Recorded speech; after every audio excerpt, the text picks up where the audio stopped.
If you are tired of seeing criminals get away with murder, tired of hearing excuses for the wicked, then it's time to take action.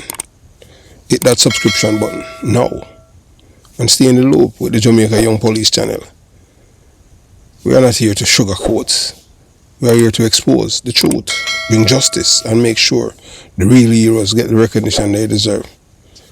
Don't wait for the change. Be the change. Subscribe, like, and let's make some noise and hold those criminals accountable. Justice in action. Speak up. Crime must fall. And remember that we have go inside the description box and you'll see various links to various things for the Jamaica Young Police channel. JamaicaYoungPoliceChannel.com, where you see articles and stuff like that. Those who like to read, and and we continue to give you guys exceptional material over here. So, moving on. Yes, welcome to the Jamaica Young Police channel. To our loyal viewers, subscribers, and Patreon members. At the channel, we are a group of law-abiding citizens who believe in the rule of law and respect the rights of every citizen, but not the ones who do not subscribe to such behavior. We do believe in and support preemptive strikes because they save lives. This is a logical conclusion because preemptive strikes save lives and prevent the further loss of lives. We are all about saving lives at this channel. We at the channel aid criminals with a passion and do not want them over here. We do not want your views, your subscriptions, your likes, or your comments. Please go elsewhere where the red carpet is waiting for you. Over here, we want you to go to prison or the departure lounge at Madden. Moving on to today's video. Yes, whether you like Donald Trump or not, I can tell you that of all of the US presidents that I have known since I have been on this earth, Donald Trump is the one that I have seen where politicians from his party, from the GOP, they are literally afraid of him. But it's not Donald Trump that they are afraid of, It's the people, it's Donald Trump supporters. Because these people, you have to understand that these people, they are like programmed, like organic robots. These are not people that can think rationally. So today we are talking, you're going to see a video right from in South Florida, where Donald Trump had granted 59 South Africans refugee status with a blick up with executive order. These are not people that qualify for as refugees, because they are not being persecuted or anything like that. But you see, the people who are from Central and South America, they who are qualified. Donald Trump don't want them in this country. But guess what? I don't sorry for them either, because they're the one that voting for him. But whether or not you want to believe it, when people vote in this country, you're voting for two classes of people, two kind of billionaires. So poor people, when you vote, you're not really getting anything. Period. All you're getting is headache and stress. One is telling you that a man can be a woman, and the next one is telling you that he's a thief and they want to take from the poor and give to the rich. The other one is just telling you that they're there to just give you confusion. They tell you that a man can be a woman and try to indoctrinate your children in school, and that's how you get a Donald Trump. Take it or leave it. That's the truth. We know that these people, they are liars, and they will not stop telling. So Donald Trump's refugee hypocrisy, a racist stroke of the pen. When Donald Trump granted refugee status to 49 white South African farmers, it wasn't an act of humanitarian compassion. It was a calculated political move steeped in white nationalist ideology and racial favoritism. By bypassing Congress and unilaterally granting asylum to a small racially distinct group, Trump sent a dangerous and unmistakable message to the world. In his America, white lives matter more. Let's break it down. The manufactured crisis. Trump justified the asylum offer by claiming that these white South African farmers were facing horrible and horrific persecution, land siege, and even genocide at the hands of the black majority government. There's no truth to that. These claims were not only exaggerated, they are outright fabrications, lies. Donald Trump lie every day, but he's the biggest liar. Well, he's not the biggest liar, but he tells more lies than anyone else. Yes, than any other president. And we say that without any apology. No credible international body, human rights organization, or fact-based media outlet supported the notion that there was a campaign of racial extermination against white farmers. In fact, most killing on South African farms affected people of all races and were often criminally motivated, not ethnically targeted. But Trump wasn't interested in facts, as usual. He was interested in fueling a global narrative of white victimhood, a tactic deeply rooted in far-right ideology, selective humanitarianism. Ask yourself this: why didn't Donald Trump show the same compassion to Asian migrants displaced by natural disaster? Why did he mock African nations as shithole countries while trying to gut the diversity visas, latches program that benefit people from those very regions? Why did he attempt to ban people from predominantly Muslim countries from entering the US altogether? Now, I kiss up to the Saudis, the Arab, because of money. So Trump is for sale. Him not have no core belief. Money, I'm God. And him can't take it with him because one day I'm dead. And when him dead, him can't take $1 with him. And that will be soon. So his administration routinely turn away desperate asylum seekers from Central America. Children fleeing gang violence. Families running from cartel-controlled towns and cage them like animals at the border. But 49 white South Africans, they got a red carpet and refugee status by executive order. This wasn't just hypocrisy, it was racism written in policy. The far-right echo chamber, Trump's decision, wasn't made in a vacuum. It came after Fox News personality Tucker Carlson. Here, a segment echoing a white supremacist conspiracy theory known as white genocide. A fringe belief that white people are being systematically replaced or eradicated, particularly in countries with growing black or immigrant populations. Instead of condemning this absurd, dangerous narrative, Trump amplified it with a tweet saying this administration would investigate the large-scale killing of farmers. The U.S. State Department, which had no evidence of such persecution, was forced to walk back the president's claim. But by then, the damage was done. Trump has legitimized a racist hoax on the world stage. Racism by policies. Donald Trump's president is littered with racially charged dark whistles and blatant acts of discrimination. He called for the death penalty for the Central Park Five, even after they were proven innocent. He claimed there were very fine people on both sides in the Charlottesville defending white nationalists. He questioned the citizenship and qualification of President Barack Obama, spearheading the Bertha movement. He told 4 congresswomen of color to go back to their country, despite 3 of them born in the U.S. He dismantled protections for immigrants from countries like El Salvador, Sudan, and Haiti. He described Mexicans as rapists and criminals on the campaign trail. So when Trump unpicked 49 white South African for asylum, bypassing the legislative process and normal vetting process, it was not surprising, it was consistent.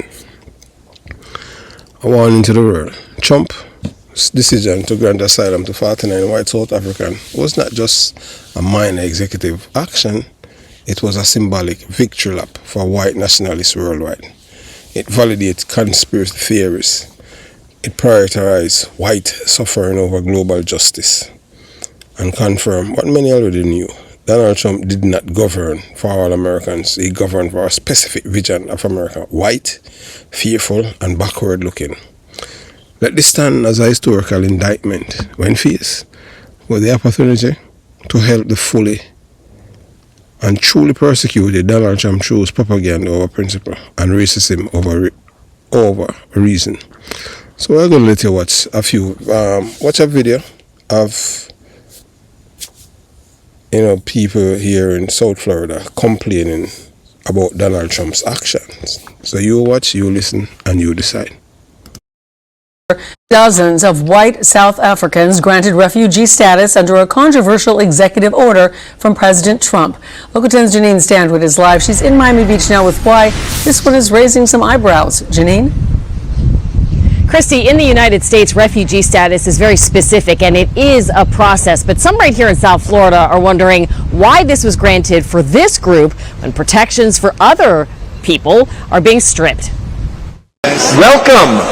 Welcome to the United States of America. Dozens of South Africans with flags and balloons granted refugee status thanks to an order by President Trump. The administration says the 59 are fleeing discrimination. It's a genocide that's taking place. White farmers are being brutally killed and their land is being confiscated. It's a slap in the face to every immigrant and every refugee who's tried to come here and waited. But some, like Maria Corina Vegas, longtime Venezuelan American advocate and executive member of the Miami-Dade Democratic Hispanic Caucus, say the administration has gutted the refugee program and has taken away protections for other nationalities, like Venezuelans who have been fleeing violence in droves. This is completely out of line. Congresswoman Frederica Wilson writing Local 10, why are we making a special exception and rolling out the red carpet for 59 white South Africans to seek refuge in our nation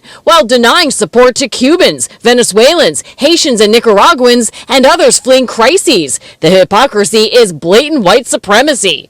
But Republicans like U.S. Senator Rick Scott say clamping down on the flow of migrants into the U.S. is key for security. We're a welcoming country. But what we don't want is what's happened in the last administration. We don't want any criminals or terrorists and narco traffickers.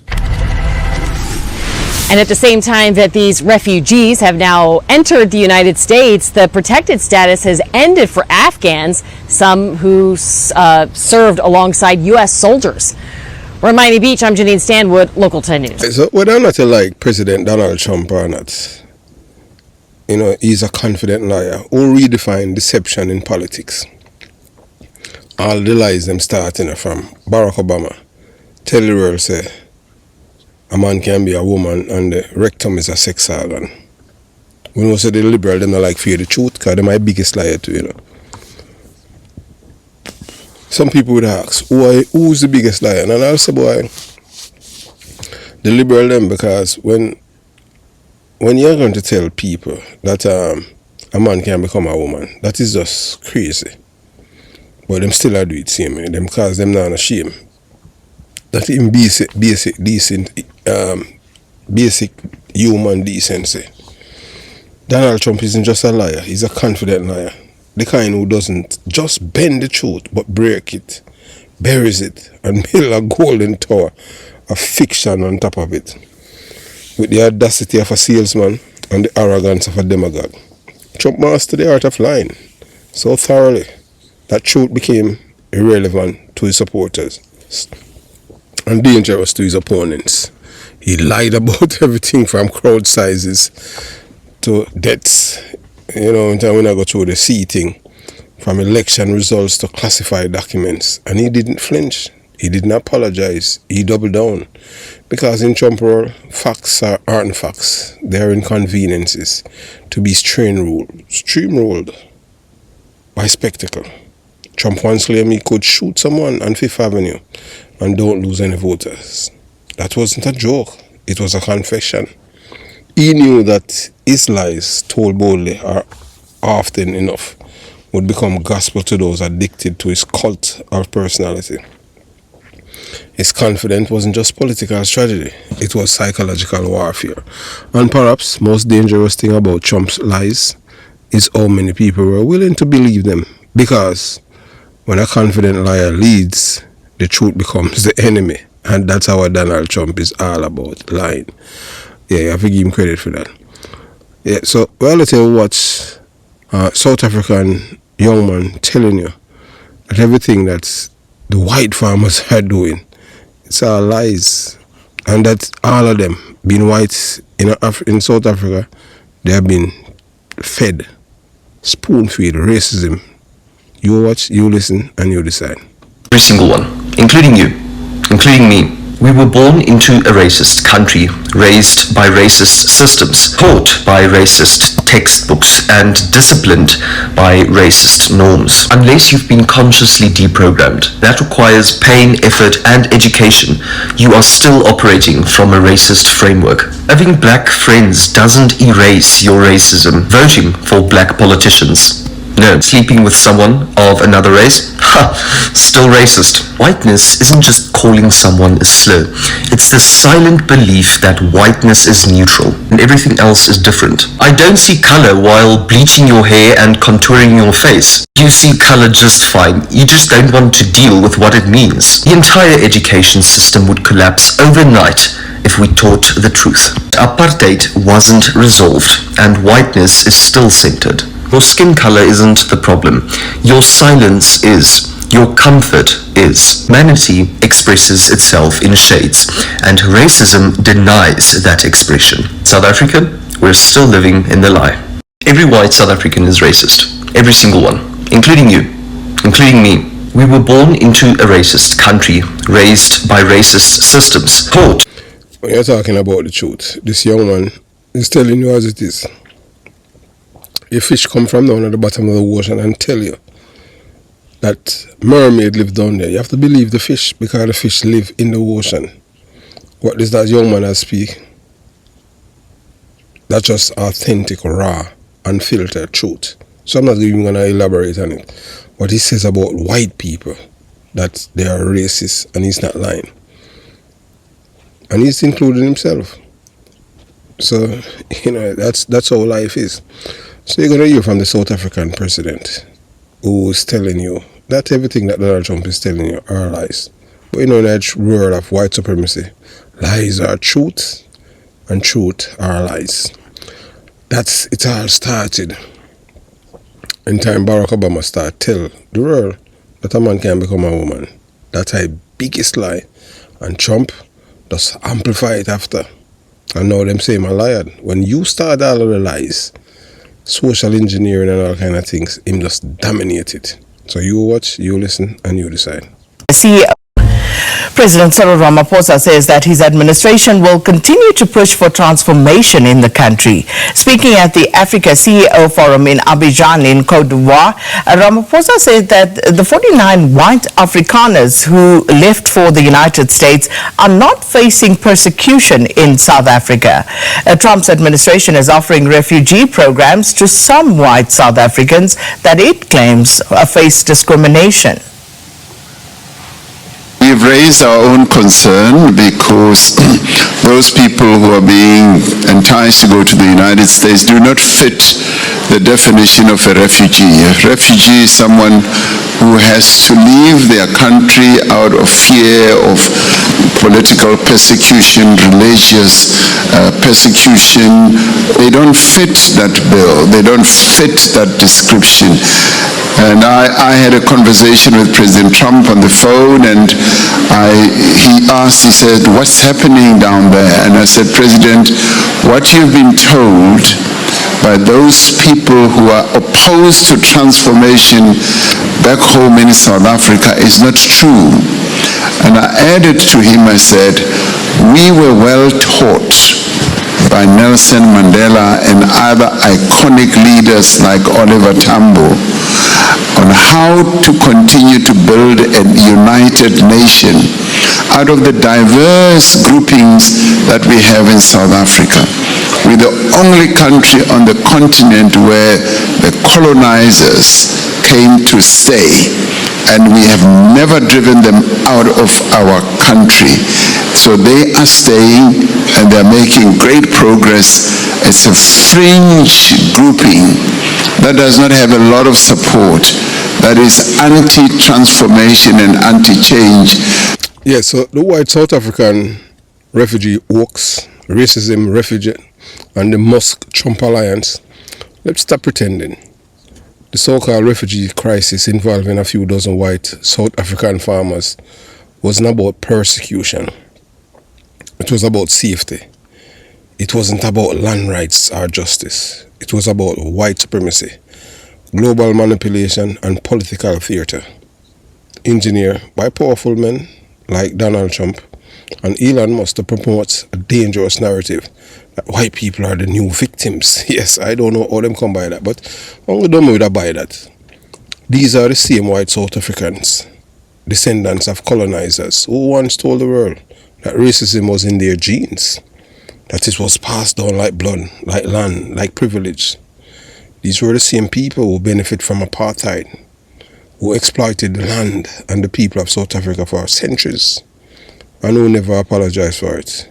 Now they cry persecution because land redistribution efforts, long promised and slow to be implemented, might finally hold them accountable.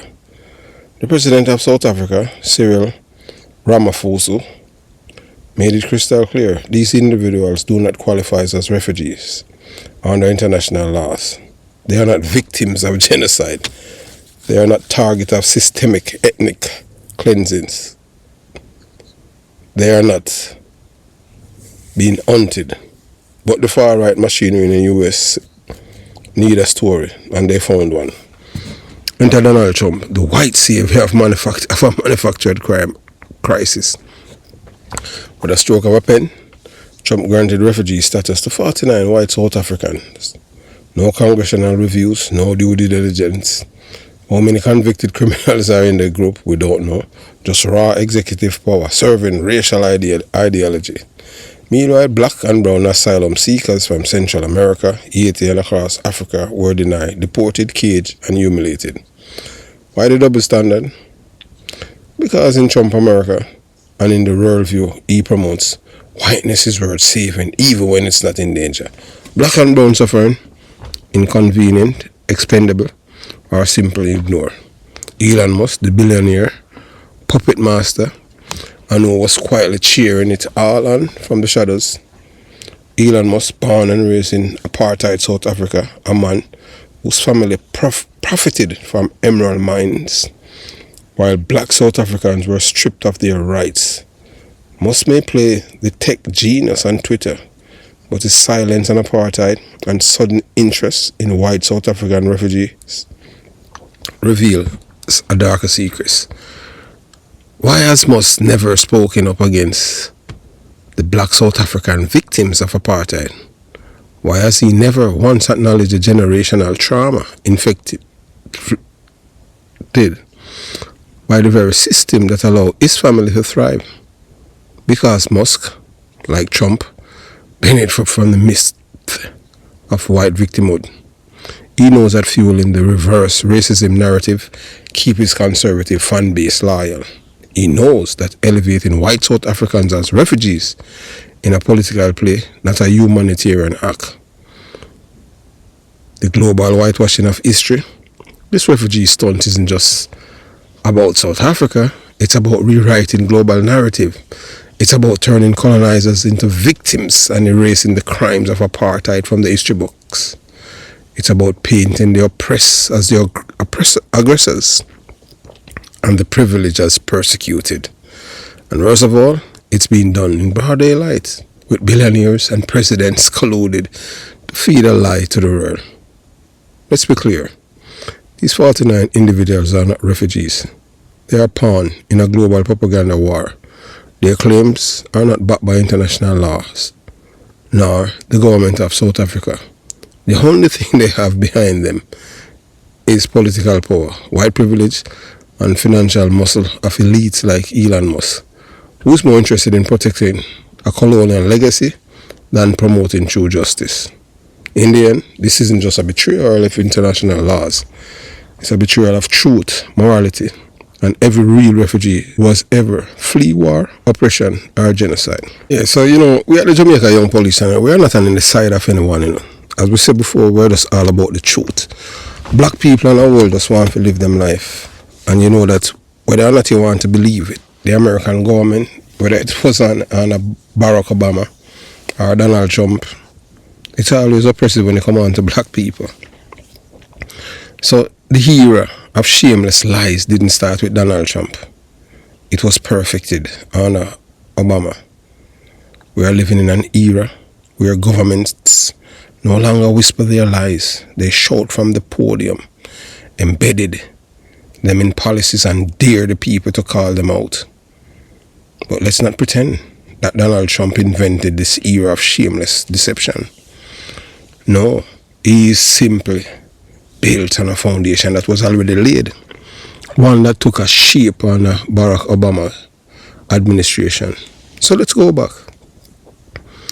Our people want to say that Donald Trump is the most disingenuous, dishonest, and the narcissist. Yes, but we have to go back and we have to be honest if we want to see a better world.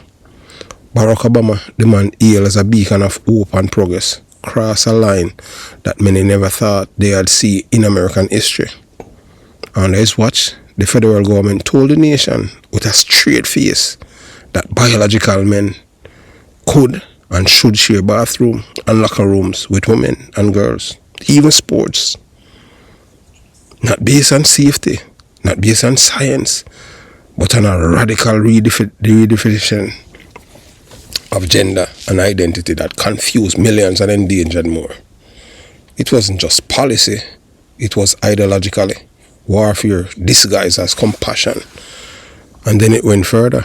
The same men who openly proclaim their desire to behave and be treated as women, who defy biology and mock womanhood by curating it, were now being celebrated as heroes. Not because they fought wars, saved lives, or sacrificed for others, but simply because they identify themselves differently. A man could wear a dress, take hormone injections, and suddenly he was elevated above mothers, daughters, and sisters who have endured real struggles in a society built on double standard. So when Trump came along and began lying openly, arrogantly, and repeatedly about election fraud, border security, refugee claims, and even virus that took almost 1 million lives. Yes, it was shocking, but was it new? No. The background and the groundwork was already laid. Obama administration opened the floodgates of cultural distortion.